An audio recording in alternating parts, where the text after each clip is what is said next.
আমরা এখন দাঁড়িয়ে আছি জয়পুর জঙ্গলের একদম ভিতরে, দ্বিতীয় বিশ্বযুদ্ধের সময়কার রানওয়ে।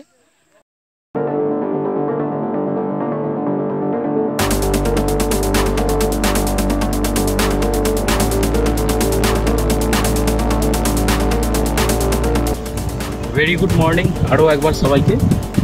শীতকাল, ঠান্ডা পড়ে গেছে বেশ ভালোই। আমরা বাইক নিয়ে আবারও একটা নতুন ডেস্টিনেশনের জন্য বেরিয়ে পড়েছি। আজকে আমাদের প্রোগ্রাম হচ্ছে কলকাতার খুব কাছেই জয়পুর ফরেস্ট। জয়পুর ফরেস্ট যাব, প্ল্যান আছে। ওখানকার যে রিসর্ট আছে বনলতা রিসর্ট, ওখানে লাঞ্চ করব। লাঞ্চ কমপ্লিট করে ওখান থেকে আমরা যাব জঙ্গলের প্রায় 10 কিলোমিটার ভেতরে একটা রানওয়ে আছে, সেকেন্ড ওয়ার্ল্ড ওয়ারের সময়কার রানওয়ে।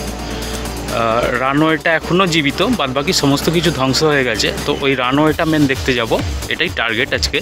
কলকাতা থেকে ফার্স্ট আমরা আরামবাগ রুট ধরবো। চাঁপাডাঙ্গা পেরিয়ে আরামবাগ যাব ফার্স্ট।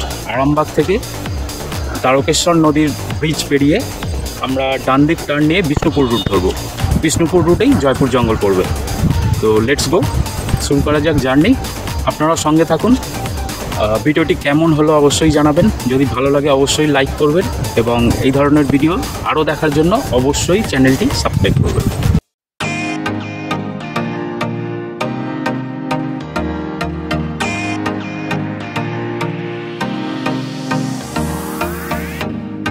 আরও একটা ভীষণ সুন্দর শীতের সকাল, এবং তার সাথে সাথে আরও একবার নূতন একটা গন্তব্যে আমরা যাত্রা শুরু করে দিয়েছি। আজকে আমাদের ডেস্টিনেশন হলো জয়পুর ফরেস্ট, বাঁকুড়া।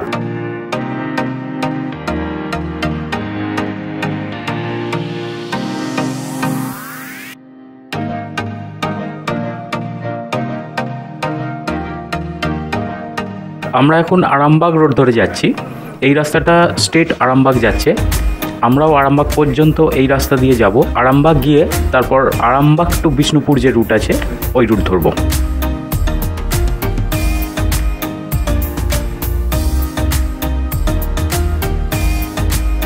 আমরা চাঁপাডাঙ্গা মোড়ের প্রায় কাছাকাছি চলে এসেছি। আর কিছুটা গেলেই হয়তো চাঁপাডাঙ্গা মোড় পেয়ে যাব। দামোদর রিভারের ওপর দিয়ে যাব।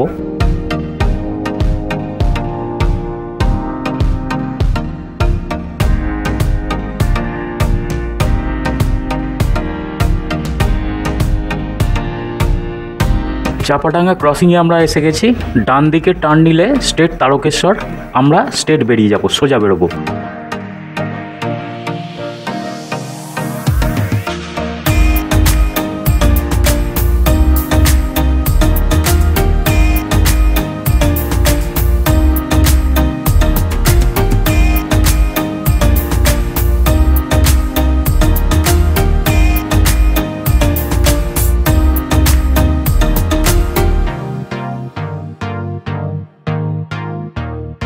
দামোদর ব্রিজের ওপর দিয়ে আমরা যাচ্ছি, নিচে দামোদর নদী। চাঁপাডাঙ্গা থেকে আরামবাগের ডিস্টেন্স 22 কিলোমিটার। রাস্তার কন্ডিশন খুব যে ভালো তাও বলবো না, তবে খারাপও না।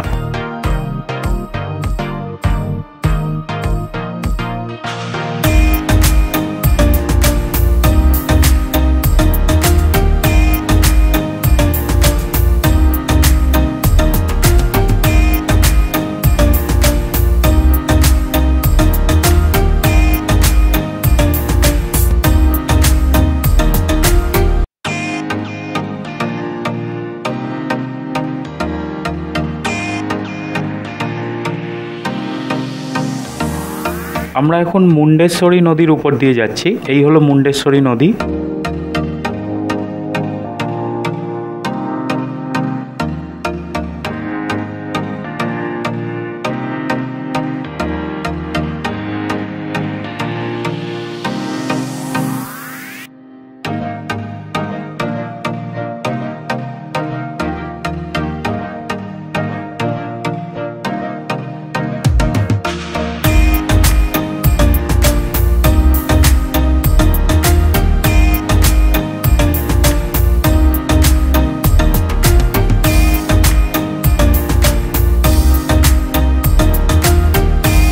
আরামবাগে আমরা চলে এসেছি। আরামবাগের উপর দিয়েই এখন আমরা যাচ্ছি। চারিদিকে যানজট। হুগলির অন্যতম জমজমাট শহর হলো এই আরামবাগ। রাস্তার দুধারে বড় বড় বিল্ডিং দেখতেই পাচ্ছেন। এখানে আমরা একটা ছোট্ট ব্রেক নেব। মিনিট 10 একটা ছোট বিরতির পর আবার গাড়ি স্টার্ট করে দিয়েছি। সামনে থেকে আমরা বাঁদিকে টার্ন নেব, তারপর দ্বারকেশ্বর নদীর উপর দিয়ে গিয়ে ডান দিকে টার্ন নিয়ে বিষ্ণুপুর রুট ধরব।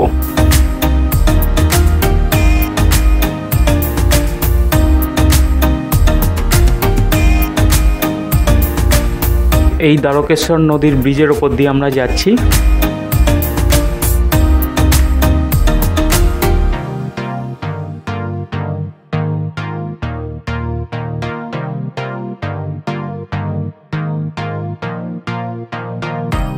আরামবাগ থেকে বেরিয়ে আমরা এখন বিষ্ণুপুর রুট ধরে সোজা যাচ্ছি। এই রাস্তাটা স্টেট কতুলপুর হয়ে বাঁকুড়া ঢুকছে। এখান থেকে কতুলপুরের ডিস্টেন্স 26 কিলোমিটার, আর এখান থেকে জয়পুর 42 কিলোমিটার। আশা করছি 1 ঘন্টার মধ্যে চলে যাব, কারণ এই দিকের রাস্তার কন্ডিশন দুর্দান্ত।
আমরা জাস্ট কতুলপুর মোড় ক্রস করছি। বাঁদিকে টার্ন নিলে কামারপুকুর, জয়রামবাটি, আর আমরা জয়পুরের জন্য স্ট্রেট বেরিয়ে যাব।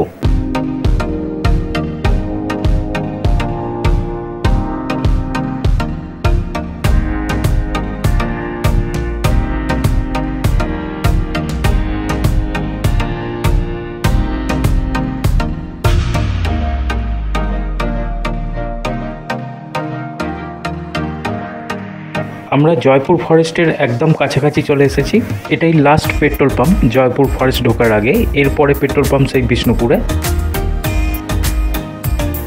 এই যে রিসর্টগুলো পরপর।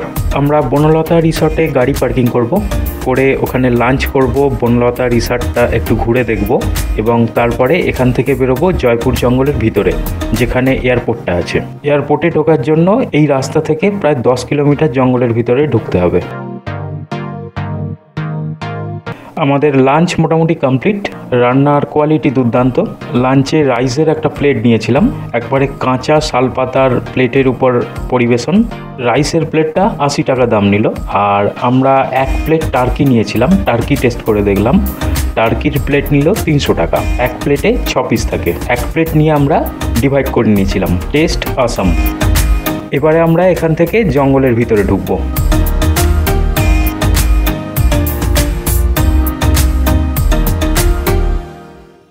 জঙ্গলের মধ্যে এই জায়গাগুলো বাম্পার রাখার কারণ গাড়ির গতি নিয়ন্ত্রণের জন্য, কারণ এই জায়গাগুলো দিয়ে হরিণ বা অন্যান্য জন্তু জানোয়ার পাস হয়। করিডোর এটা, এই যে এখানে ইন্ডিকেট করা আছে।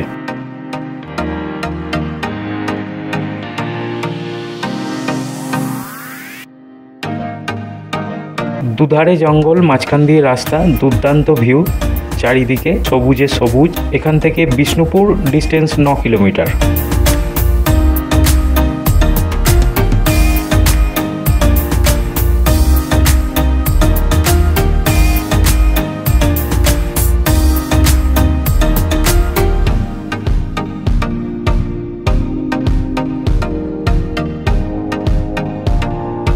ক্যানেলের ওপারে যে বাঁদিকের রাস্তাটা জঙ্গলের ভিতরে ঢুকছে, ওই রাস্তা দিয়ে আমরা এয়ারপোর্টের দিকে যাব।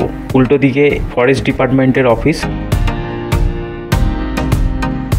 আমরা বাঁদিকে টার্ন নিয়ে জঙ্গলের মধ্যে ঢোকা শুরু করে দিয়েছি।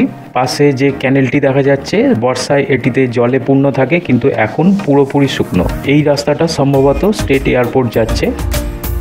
তবে এখানে বলে রাখি, স্থানীয় লোকের কাছে এয়ারপোর্টটি আর এয়ারপোর্ট নামে পরিচিত নেই। স্থানীয় লোকের কাছে এটি চাতাল নামে পরিচিত।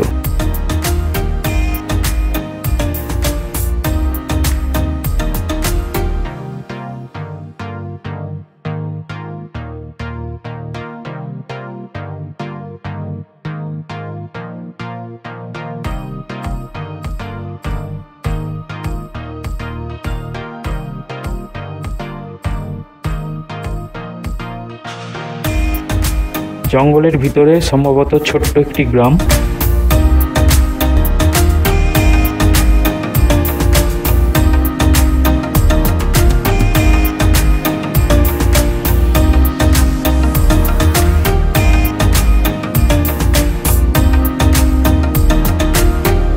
এটি ফরেস্ট ডিপার্টমেন্টের একটি অফিস। এই যে বড় সেটটি দেখা যাচ্ছে, এটি বন দপ্তরের হাতি রাখার জায়গা, বাট হাতি এখন আমরা দেখতে পেলাম না। আমরা এখান থেকে আরও জঙ্গলের ভিতরে ঢুকবো।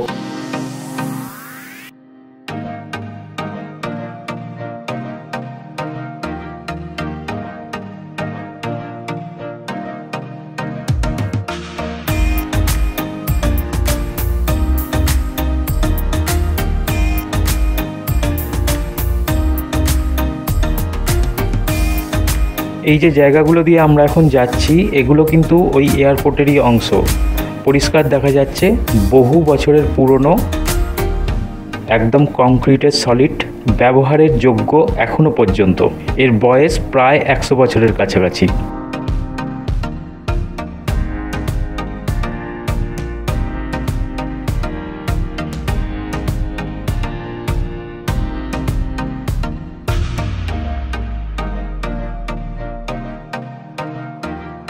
এই রাস্তাটা স্ট্রেট রানওয়েতে যাচ্ছে।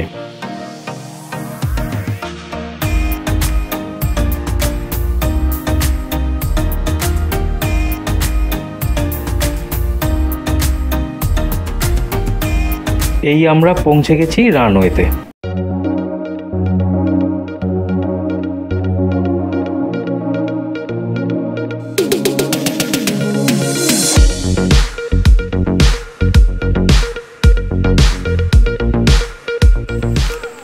আমরা এখন দাঁড়িয়ে আছি জয়পুর জঙ্গলের একদম ভিতরে রানওয়েতে। এই সেই রানওয়ে, দ্বিতীয় বিশ্বযুদ্ধের সময়কার রানওয়ে, মানে একটা একদম জীবন্ত ইতিহাস যাকে বলে, সেই রানওয়েতে আমরা এখন দাঁড়িয়ে আছি। দেখতে পাচ্ছেন পেছনে পুরো রানওয়ে। রানওয়ের চারিদিকে জঙ্গল, পুরো জঙ্গল। ওদিকে একটা পার্টি পিকনিক করছে, বাদবাকি আর কোথাও কেউ নেই, শুধু আমরাই আছি। আর এই গ্রামেরই এখানকার কিছু লোকজন টুকটাক যাতায়াত করছে সাইকেলে বা বাইকে। চারিদিকে শুধু জঙ্গল, দারুণ জায়গা। আপনারা আসতে পারেন অবশ্যই কলকাতা বা কলকাতার পার্শ্ববর্তী এরিয়া থেকে। তবে এই জায়গায় এলে নিজের পার্সোনাল গাড়ি নিয়ে বা বাইক নিয়ে আসাই বেটার হবে। যোগাযোগ মাধ্যম বলতে শুধুমাত্র বাস, এছাড়া সেরকম কিছু যোগাযোগ মাধ্যম নেই। ট্রেনে এলেও আপনাকে ট্রেন থেকে নেমে বাসে বা নিজের ওখান থেকে গাড়ি ভাড়া করে আসতে হবে।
ভিডিওটি কেমন লাগলো অবশ্যই জানাবেন।